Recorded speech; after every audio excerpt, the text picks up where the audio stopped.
근데 본래는 오늘 설교를 안 하고 그냥 이렇게 기도하고 쭉 시작하려고 했었는데요. 저보고 설교를 하라고 그래가지고 고민을 하다가 설교 본문을 정하고 제목을 정했는데 이게 좀 안 어울리는 것 같죠. 오늘 찬양하고는 심히 통곡하니라. 이게 아니 찬양하는 날 무슨 설교 제목이 심히 통곡하니라 이렇게 정했을까 이런 생각이 드실 것 같아요. 근데 요지는 분명합니다. 여러분 개미와 배짱이 얘기를 잘 아시지 않습니까? 배짱이가 여러분 내 노래하잖아요. 그렇죠? 배짱이가 노래하는 거 들어보셨습니까? 잘 모르지만 아마 배짱 이렇게 했는지 배짱이가 이제 여름 내 노래했는데 가을에 가서 먹을 게 다 떨어지고 죽게 되지 않습니까? 개미네 집에 가서 얻어먹고 살아야 되는 신세가 되니까 그때는 막 통곡을 하겠죠. 그래서 두 가지 방법의 삶이 있습니다. 하나는 먼저 울고 나중에 웃으면서 노래하는 삶이 있고요. 하나는 먼저 웃으면서 노래 잔뜩 부르다가 끝에 가서 희망 없는 가운데 통곡하는 삶이 있습니다. 근데 성경 말씀을 읽어보면 이 두 가지 종류의 삶 속에서 순서가 분명합니다. 그 순서가 어떠느냐 하면 먼저 울라는 것이에요. 먼저 울면 나중에는 어떻게 됩니까? 기쁨으로 단을 거두리라. 할렐루야.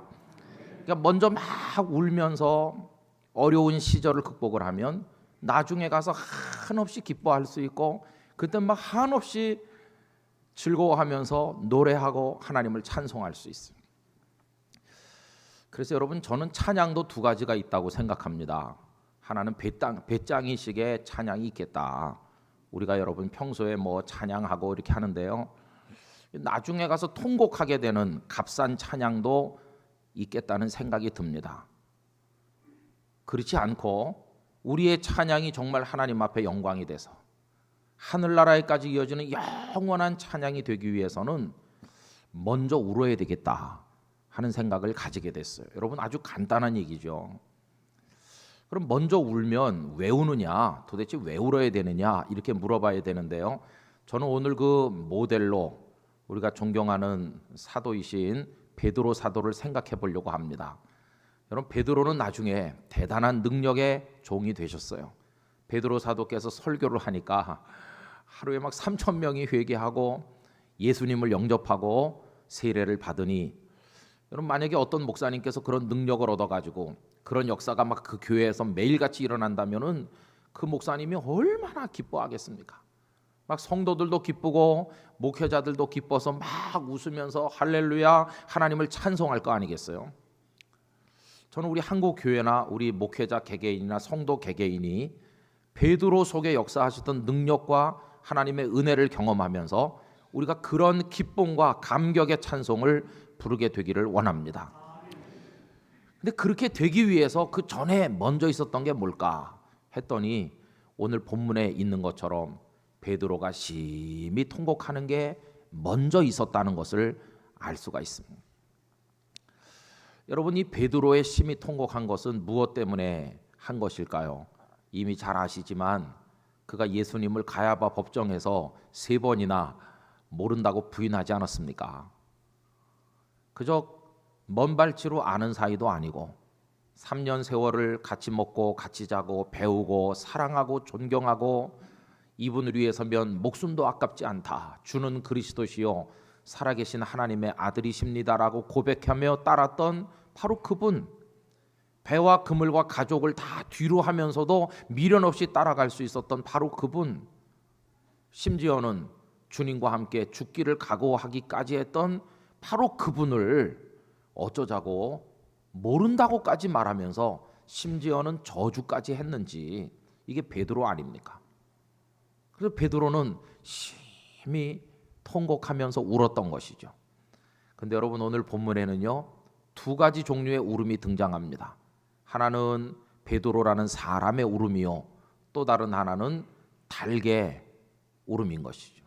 닭이 먼저 울었고 그 다음에 베드로가 울었는데요. 이 두 울음 사이에는 말씀이 있습니다. 말씀. 닭 우는 소리가 들리니까 베드로의 마음속에 말씀이 딱 생각이 나면서 베드로의 눈에서도 눈물이 쏟아지고 통곡이 나왔어요.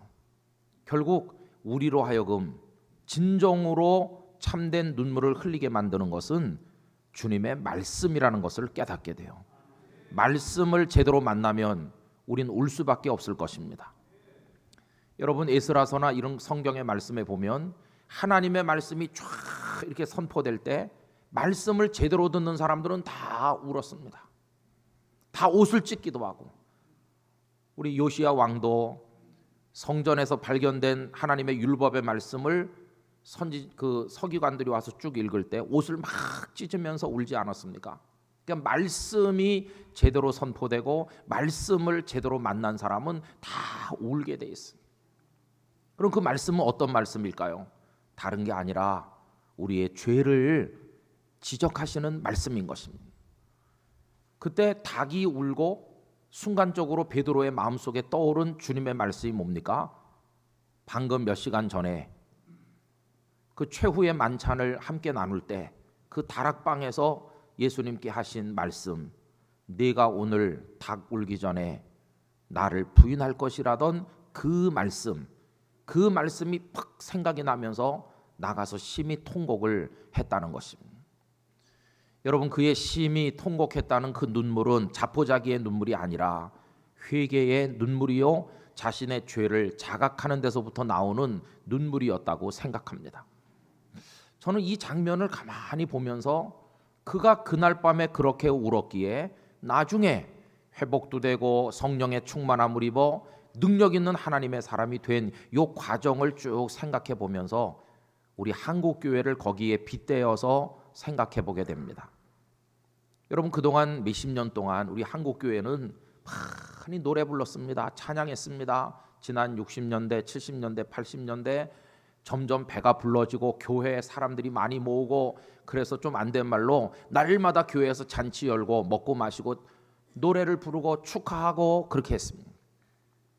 근데 지금 배짱이가 늦가을을 맞이하는 것처럼 우리 한국교회에 추운 겨울이 오고 있습니다. 더 이상 노래 부르기가 참 어려운 지경에 이르고 있다는 생각들을 많은 이들이 공유하고 있습니다. 그럼 왜 우리는 추운 겨울을 맞이하게 되는 것일까? 이렇게 생각을 해보면요, 그동안에 우리가 이 베드로의 통곡을 통과하지 않고 너무나 값싼 노래를 많이 불렀기 때문이 아닌가. 한국교회는 물질적으로 풍요로워지고 우리의 소원이 이루어지고 뭔가 잘 되는 듯이 보여서 할렐루야 그러면서 찬양했지만, 거기에는 뼈를 깎는 회개라든지 구원받은 데 대한 감격이라든지 주님 앞에서 제대로 못 산 것에 대한 그런 눈물과 더불어 죄 씻음 받은 데서 오는 그런 눈물이 생략된 채로 그냥 하나님이 쏟아부어 주신다, 잘 되고 있어, 그런 값싼 노래를 너무 많이 부르다 보니까 우리의 찬양에는 눈물이 결여되어 있고 회개가 결여되어 있어서 오늘에 와서 우리의 찬양은 추운 겨울을 맞이하는 게 아닌가, 이런 생각을 저 스스로 하고 있는 것입니다. 여러분, 하나님께서는 싸구려 노래는 듣지 않으신다고 믿습니다. 하나님께서 정말 듣고 싶어 하시는 성도의 노래는 어떤 것일까? 그것은 주님, 저는 죄인입니다.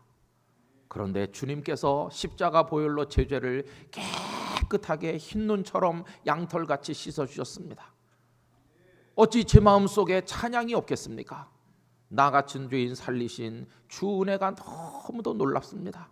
내가 다시는 죄 가운데 빠지지 않고 정말 하나님을 사랑하겠습니다. 그런 마음으로 감격의 눈물을 흘리면서 거기서부터 시작되는 찬양, 그것은 추운 겨울을 맞이하지 않는 하나님의 나라에까지 영원히 이어지는 값진 진정한 찬양이 될 줄로 믿는 것입니다. 우리 성도들은 그런 찬양을 불러야 되는 것입니다. 그런 찬양을 부르기 위해서 나 자신을 돌아봐야 되고 말씀을 통해 책망을 받아야 되고 베드로처럼 통곡도 해야 되고 먼저 울고 그리고 나서 기쁨으로 단을 거두듯이 하나님을 찬송하는 영광을 맛보는 것이, 그게 신앙의 올바른 순서인 줄로 믿습니다. 그런데 여러분, 우리는 목회자인 저부터가 성도들에게 왜곡된 것을 많이 선포해 왔습니다. 복을 받으세요. 주의 이름으로 평안을 선포합니다. 주님의 이름으로 축복합니다. 이렇게 하는 동안에 그저 성도들을 값싼 찬송을 부르는 사람들로 만들지 않았나. 교회는 수십 년 드나들어도 자기 죄 때문에 울어본 적도 없고, 회개의 눈물을 흘려본 적도 없고, 죄 씻음의 감격의 눈물을 경험해 본 적도 없이 눈물을 그냥 생략한 채로 싸구려 노래를 부르다가 추운 겨울을 만나게 되면 어떡하나, 그런 걱정이 많이 있는 것입니다. 여러분, 숱한 찬양의 제목이 있습니다. 찬양해야 될 많은 이유가 있습니다. 그러나 그 중에 으뜸은 우리를 구원하신 은혜로 인한 찬양인 줄로 믿습니다. 날 구원하신 그 은혜, 그거보다 더 큰 찬송의 제목이 어디에 있겠어요?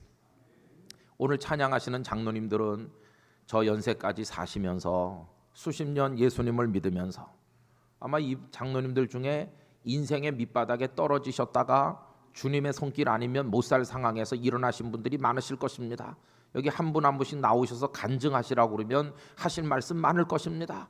저 찬송의 가사와 그 숨쉬는 잠깐 멈추는 그 틈새에도 저분들의 고백과 눈물이 스며 있을 것이라고 생각합니다.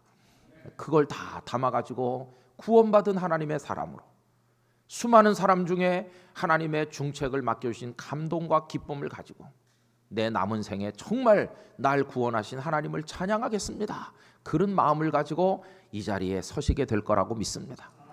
그래서 우리 장로님들이 부르실 찬양은 단순한 노래가 아닙니다.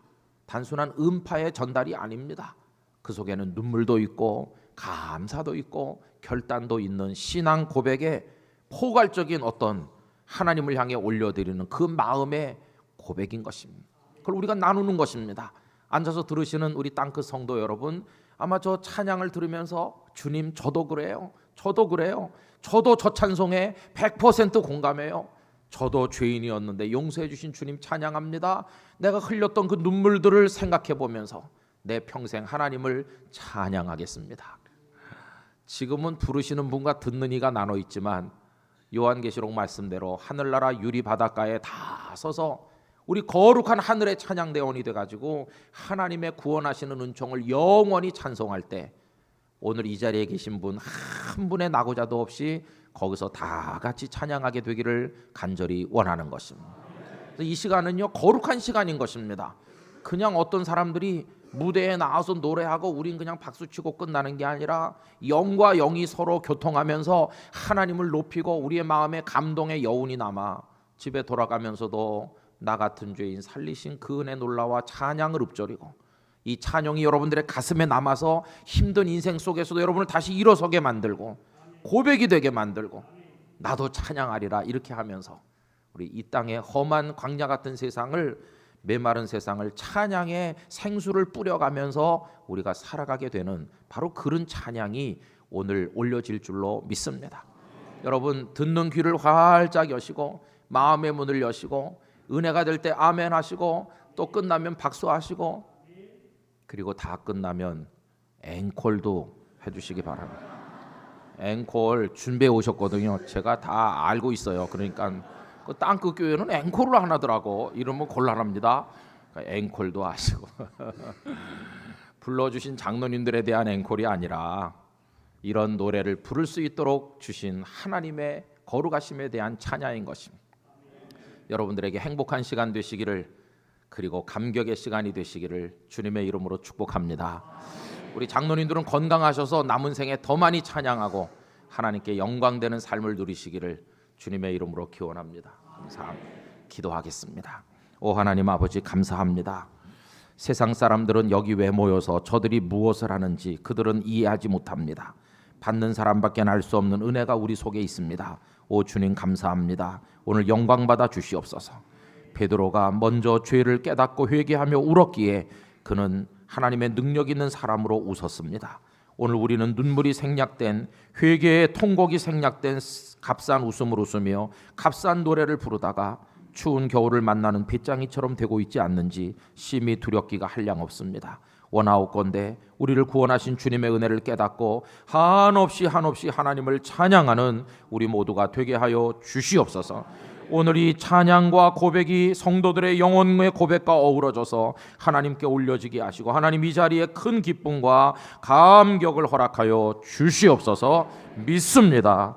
예수님의 이름으로 기도드리옵나이다. 아멘.